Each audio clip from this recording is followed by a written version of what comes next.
Hello my dear friend, मैं Prince आपका अपने YouTube channel study made smart पे स्वागत करता हूं। इस वीडियो में हम लोग इग्नू के एंटरप्रेन्योरशिप का यूनिट नंबर 1 कंटिन्यू करेंगे। आज के लेक्चर में हम लोगों को elements of entrepreneurship and importance of entrepreneurship के बारे में डिस्कशन करना है। तो चलिए शुरू करते हैं। सबसे पहला टॉपिक हमारा है elements of entrepreneurship. We have studied that entrepreneurship is the process of creating an enterprise.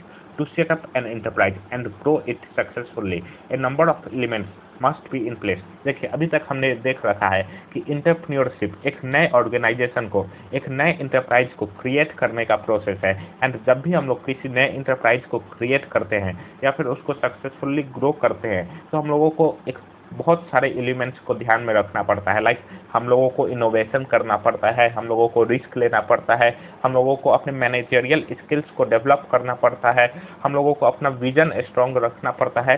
सो ये सारे कुछ ऐसे एलिमेंट्स हैं जिनका ध्यान हम लोगों को इंटरप्राइज सेटअप करते समय रखना पड़ता है। इन्हीं एलिमेंट्स के बारे में हम लोगों को पढ़ना है। सबसे पहला एलिमेंट है innovation. Innovation means doing something new और समथिंग डिफरेंट। देखिए, इनोवेशन का सिंपल सा मतलब है कि जब भी हम लोग कोई नया चीज़ करते हैं या फिर कुछ अलग करते हैं तो उसको हम लोग इनोवेशन बोलते हैं। फॉर एग्जांपल, जब भी पहला एरोप्लेन बना था तो वो इनोवेशन था। क्यों? क्योंकि उसमें हम लोग एक नए चीज़ का डेवलपमेंट किए थे। हम लोग हवा में उड़ने वाला एक एरोप्लेन बनाए थे, या फिर हम लोग किसी चीज़ को अलग तरीके से करते हैं। फॉर एग्जाम्पल, अगर हम लोग कोई मार्केटिंग स्ट्रैटेजी अपनाते हैं, लाइक हम लोग किसी एक एथलीट के शर्ट के ऊपर अपना एडवर्टीजमेंट करते हैं, तो वो किसी एक एडवर्टीजमेंट करने का एक डिफरेंट तरीका है, तो ये भी इनोवेशन कहलाता है। Innovation include transforming creative idea into useful activity. देखिए, इनोवेशन में सिंपल सा हम लोग क्या करते हैं, हम लोग अपने क्रिएटिव आइडिया को एक यूजफुल एक्टिविटी में कन्वर्ट कर लेते हैं। अगर हमारा क्रिएटिव आइडिया यूजफुल एक्टिविटी में कन्वर्ट हो गया तो वो इनोवेशन कहलाएगा। लेकिन अगर हमारा आइडिया एक यूजफुल एक्टिविटी में कन्वर्ट नहीं हो पाया तो उसको हम लोग इनोवेशन नहीं कह सकते हैं।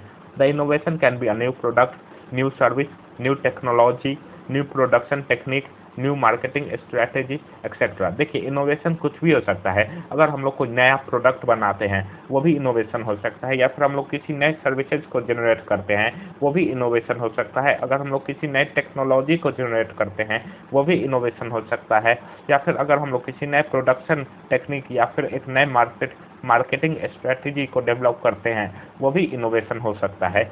Innovation also include doing something better और मोर इकोनॉमिकली। इनोवेशन में अगर हम लोग किसी चीज़ को ज़्यादा बेहतर तरीके से करें, अपने रिसोर्सेज का कम से कम इस्तेमाल करें, तो ये भी इनोवेशन ही कहलाएगा। फॉर एग्जांपल, पहले हम लोग एक फैक्ट्री में 50 यूनिट्स बनाने के लिए 100 रुपये का यूज करते थे, लेकिन अब हम लोग उसी 50 यूनिट को बनाने के लिए 80 रुपये का यूज करते हैं। तो इसमें हम लोग ने अपने काम को इकोनॉमिकली किया, सो ये भी इनोवेशन ही कहलाएगा। ओके, नेक्स्ट जो एलिमेंट है वो है risk taking. Entrepreneurship is the act of taking calculated risk with confidence to achieve predetermined objective. देखिए, एंटरप्रेन्योरशिप एक ऐसा एक्ट है जिसमें कि हम लोग रिस्क लेते हैं, लेकिन रिस्क लेते समय हम लोग इस बात का ध्यान रखते हैं कि वो रिस्क हमारा कैलकुलेटेड हो, हम लोग अनवांटेड रिस्क ना ले। एंड हम लोग ये रिस्क क्यों लेते हैं? ताकि हमारा जो प्री डिटरमाइंड ऑब्जेक्टिव है उनको हम लोग अचीव कर सके। A good entrepreneur know how and when to take and manage risk. देखिए, एक अच्छा एंटरप्रेन्योर वही होगा जो कि ये जानता है कि उसको कब रिस्क लेना है एंड कैसे रिस्क लेना है, एंड अगर वो रिस्क ले रहा है तो उस रिस्क को उसको कैसे मैनेज करना है। In fact he needs to be a risk taker, not risk avoider, but there should be a balance. देखिए, एक अच्छा एंटरप्रेन्योर तभी बन सकता है जब वो रिस्क टेकर हो। अगर वो रिस्क अवॉइडर होगा तो वो नए अपॉर्चुनिटीज़ को ग्रैब नहीं कर पाएगा, जिसके कारण कि हमारा ऑर्गेनाइजेशन ग्रो नहीं करेगा। लेकिन हम लोगों को इस बात का ख्याल रखना पड़ेगा कि हम लोग जो रिस्क ले रहे हैं वो बैलेंस्ड हो, हम लोग कोई अनवांटेड रिस्क ना ले जिससे कि हमारे ऑर्गेनाइजेशन को बहुत ही बड़ा लॉस झेलना पड़ सके। Not taking risk can make a business stagnant and excessive risk taking can cause heavy losses। देखिए, आपको यहाँ बतलाया गया है कि रिस्क नहीं लेने से हम लोगों का बिजनेस स्टैग्नेंट हो जाएगा, हम लोगों का बिजनेस ग्रो नहीं कर पाएगा। लेकिन अगर हम लोग बहुत ही ज़्यादा रिस्क लेने लगे तो ये हमारे लिए हैवी लॉसेस का कारण बन सकता है।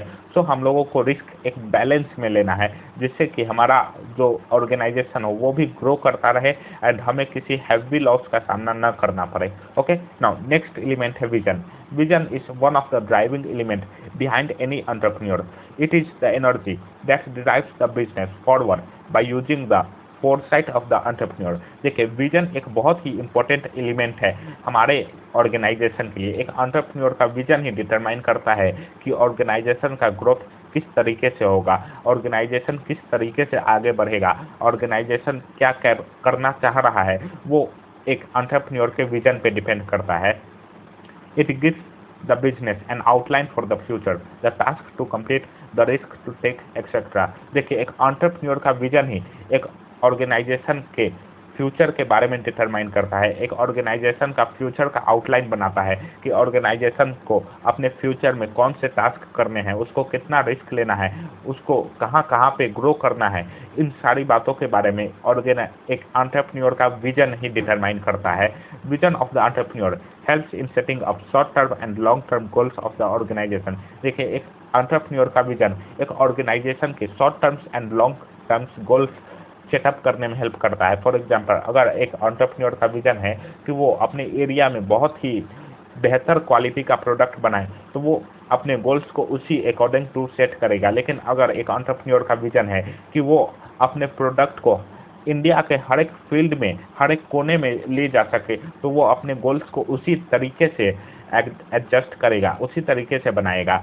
It also helps to plan ways to achieve these objectives. देखिए, जैसा ऑब्जेक्टिव एक एंटरप्रेन्योर ने बनाया, उस ऑब्जेक्टिव को कैसे अचीव करना है, ये भी एक एंटरप्रेन्योर के विजन पे ही डिपेंड करता है। ओके, आई होप आपको ये क्लियर होगा कि एंटरप्रेन्योर का विजन बहुत ही ज़्यादा इंपॉर्टेंट है एक ऑर्गेनाइजेशन के फ्यूचर के लिए। एक ऑर्गेनाइजेशन फ्यूचर में क्या करना चाह रही है, ये एंटरप्रेन्योर के विजन पे डिपेंड करता है। ओके, नाउ नेक्स्ट एलिमेंट हम लोगों को देखना है managerial skills of the entrepreneur. The element concentrate on managerial skills of an entrepreneur.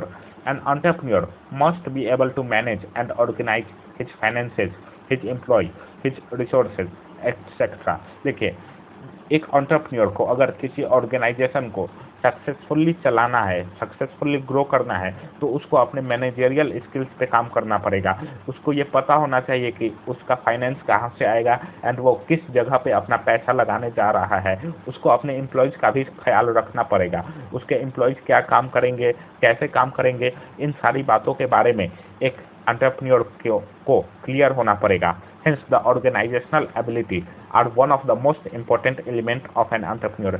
इसीलिए ऑर्गेनाइजेशनल एबिलिटी एक एंटरप्रेन्योर का मैनेजरियल एक्टिविटी एक मेजर एलिमेंट होता है एक एंटरप्रेन्योर एक ऑर्गेनाइजेशन के ग्रोथ में। नेक्स्ट है परसिवरेंस।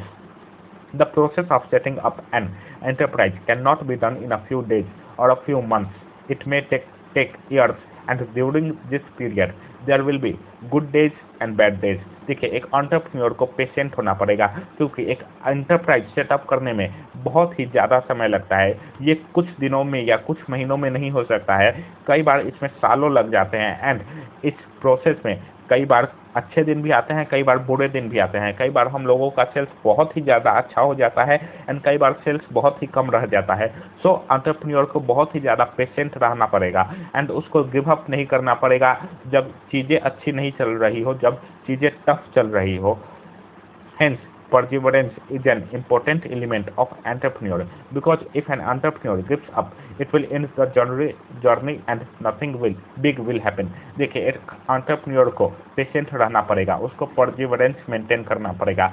अगर उसने टफ टाइम्स में गिव अप कर दिया तो कुछ बड़ा नहीं हो पाएगा, जैसा वो सोच रहा था वैसा क्रिएट नहीं हो पाएगा। हेंस, एक एंटरप्रेन्योर को पेशेंट रहना पड़ेगा, उसको समय के अकॉर्डिंग टू चलना पड़ेगा।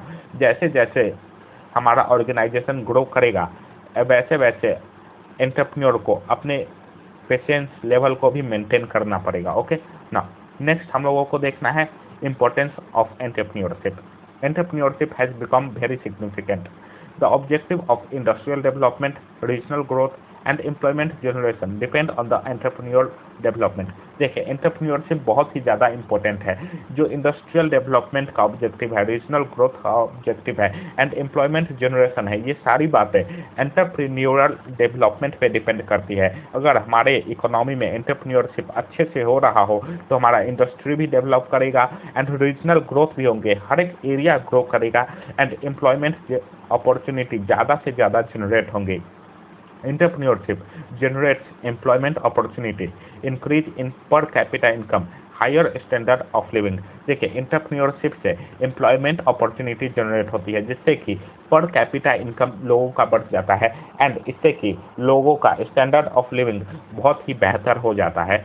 It also increases revenue to the government in the form of tax and ensures balanced regional growth. देखिए जैसे ही इंटरप्रेन्योरशिप डेवलपमेंट होता है तो इससे गवर्नमेंट को भी फायदा होता है, गवर्नमेंट का रेवेन्यू बढ़ जाता है। क्यों? क्योंकि उन लोगों को टैक्स मिलता है एंड साथ ही साथ जो रीजनल ग्रोथ होता है वो बैलेंस्ड होता है, कहीं पे भी कहीं ज़्यादा ग्रो एंड कहीं कम ग्रो नहीं होता है। जैसे ही इंटरप्रेन्योरशिप हमारे इंडिया के हर एक कोने में डेवलप होंगी, इससे हर एक रीजन ग्रो करेगा। Okay, the significance of entrepreneurship is stated below.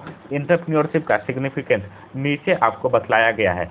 Entrepreneurship के क्या क्या सिग्निफिकेंस है उनके बारे में अब हम लोगों को डिस्कस करना है। सबसे पहला, creation of job opportunity.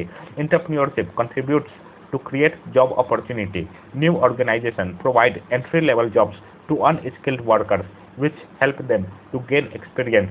Moreover, entrepreneur ventures prepare and supply experienced labor to large industry। देखिए इंटरप्रेन्योरशिप जॉब अपॉर्चुनिटी क्रिएट करने में हेल्प करता है। इंटरप्रेन्योरशिप में हम लोग बेसिकली न्यू ऑर्गेनाइजेशन का फॉर्मेशन करते हैं जिसमें कि अनस्किल्ड वर्कर्स का यूज होता है एंड जैसे जैसे वो अनस्किल्ड वर्कर काम करते हैं वे एक्सपीरियंस गेन कर लेते हैं एंड वो स्किल्ड हो जाते हैं एंड आगे चलकर वही वर्कर बड़े इंडस्ट्री में काम करते हैं। सो एंटरप्रेन्योरशिप बड़े इंडस्ट्री के लिए वर्कर का सप्लाई भी करता है। Hence entrepreneurship job opportunity create करता है। क्यों? क्योंकि वो न्यू ऑर्गेनाइजेशन का जनरेशन करता है जिसमें कि अनस्किल्ड वर्कर का भी यूज किया जाता है। ओके, नाउ नेक्स्ट है गिव्स इम्पेटस टू इनोवेशन। देखिए इंटरप्रेन्योरशिप से इनोवेशन को बहुत ही ज़्यादा प्रेरणा मिलती है।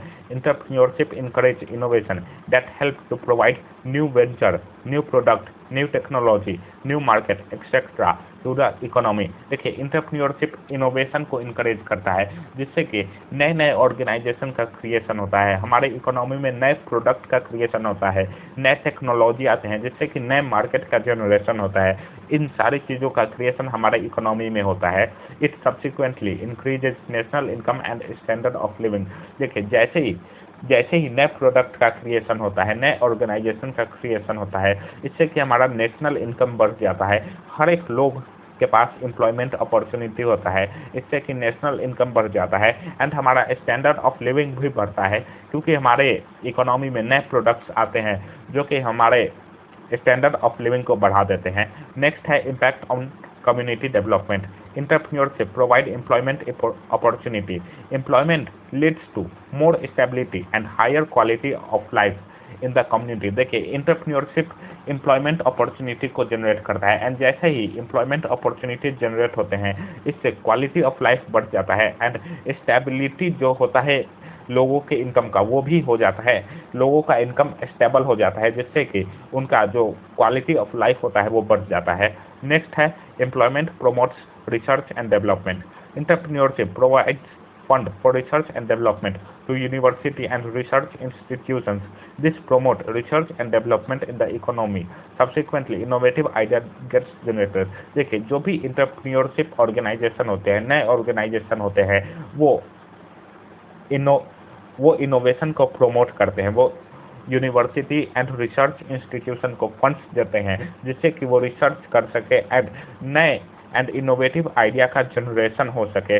हेंस इकोनॉमी डेवलप करता है जैसे जैसे नए एंड इनोवेटिव आइडिया हमारे इकोनॉमी में आते हैं। ओके, आई होप आप क्लियर होगा कि इंटरप्रेन्योरशिप के क्या इंपॉर्टेंस है। Entrepreneurship basically employment opportunity generate करता है जिससे कि हमारे कम्युनिटी का, हमारे इकोनॉमी में पीपल का स्टैंडर्ड ऑफ लिविंग बढ़ जाता है। आई होप आपको ये क्लियर होगा इंपॉर्टेंस ऑफ एंटरप्रेन्योरशिप। आज का वीडियो हम लोग यहीं रोकते हैं। अगर आपको वीडियो पसंद आया है तो वीडियो को लाइक और चैनल को सब्सक्राइब जरूर कर दें। एंड अगर आपके पास कोई सजेशन है तो कमेंट बॉक्स में अपना सजेशन जरूर बताएं।